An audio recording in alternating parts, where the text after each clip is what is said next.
आज के इस शुभ अवसर पर अपने विचार व्यक्त करें।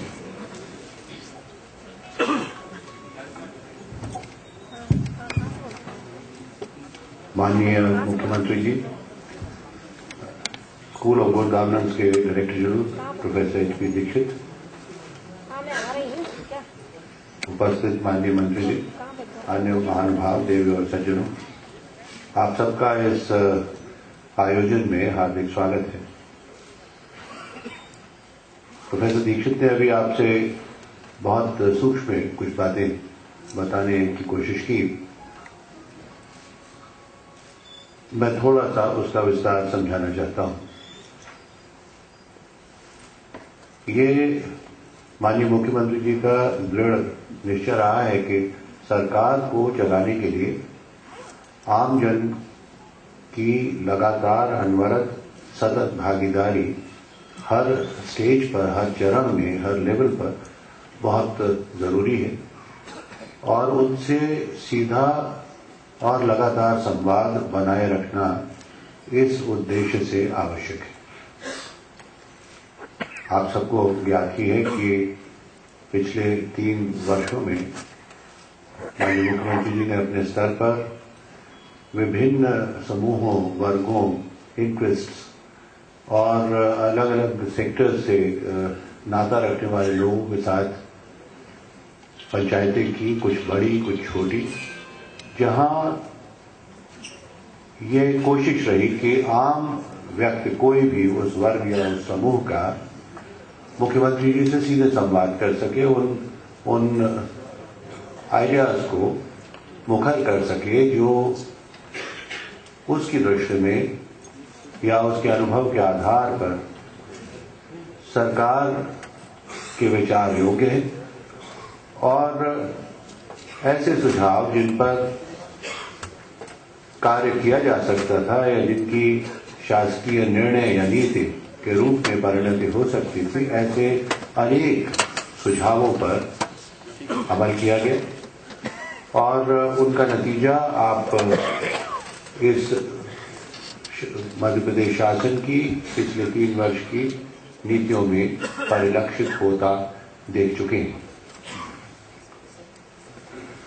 संवाद होता रहे, इसके लिए जो भी व्यवस्था करना जरूरी हो, इस कड़ी को आगे बढ़ाने के प्रयास के रूप में आपने हाल में पढ़ा होगा अखबारों में कि कुछ कार्यदल विशिष्ट प्रयोजनों से राज्य सरकार ने उनका गठन किया है। ये कार्यदल क्यों बनाया गया है? क्योंकि सरकार में रहते रहते शासन के तंत्र का हिस्सा बन चुके हम लोग अक्सर अपनी सोच भी कंस्ट्रेन्ड कर बैठते हैं, उसको एक दायरे में सोचना शुरू कर देते हैं और हमारी सोच का आरंभ और अंत उसी दायरे के बीच सिमट जाता है, सिकुड़ जाता है, जिससे नई जो भी सोच हो सकती है उसमें अनेकानेक बार एक तरह से स्वयं एक अंकुश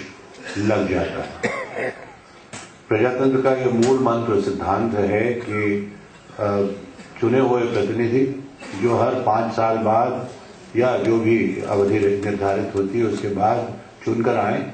और नए आइडियाज लेकर सरकार को चलाएं और जो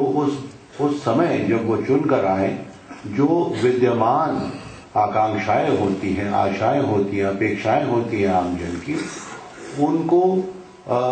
वास्तविकता में ढालकर उस अनुरूप नीतियां बनाएं और कार्यक्रमों का क्रियान्वयन कराएं। लेकिन ये बात क्योंकि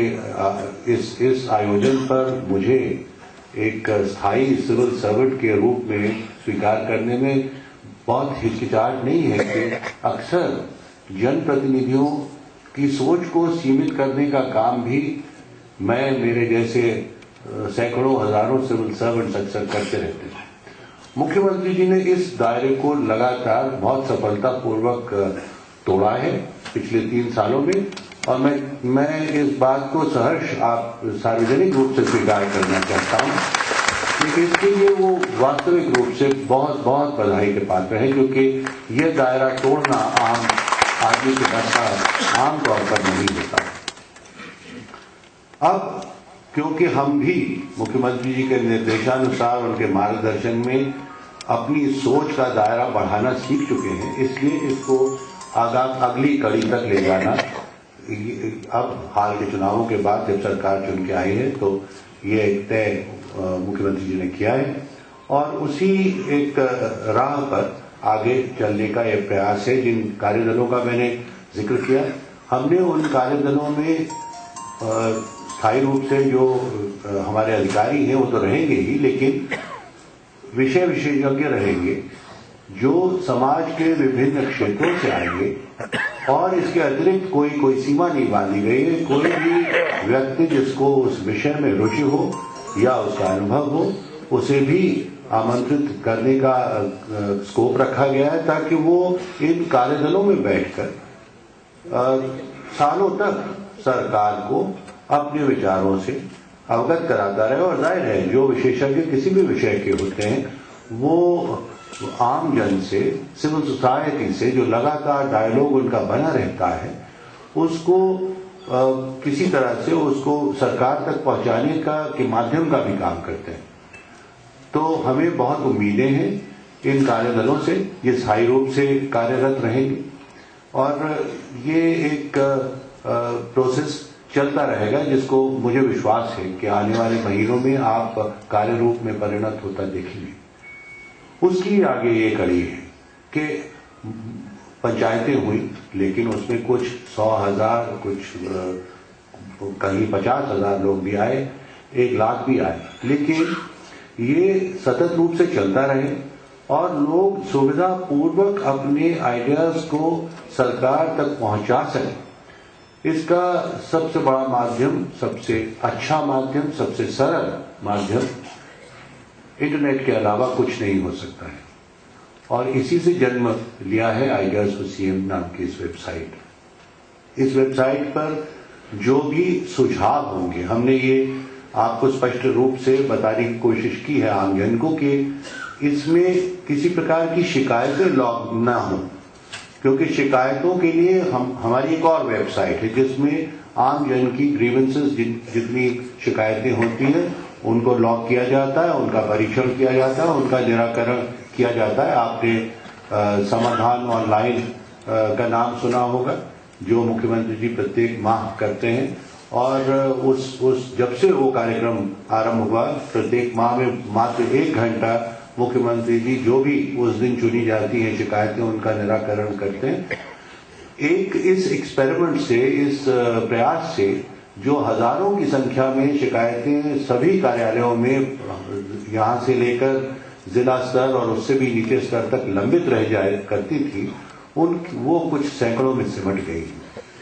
अब ये शिकायतें हम आज इस वेबसाइट के माध्यम से उनका निराकरण करने का प्रयास हमारा नहीं है। यहाँ शुद्ध रूप से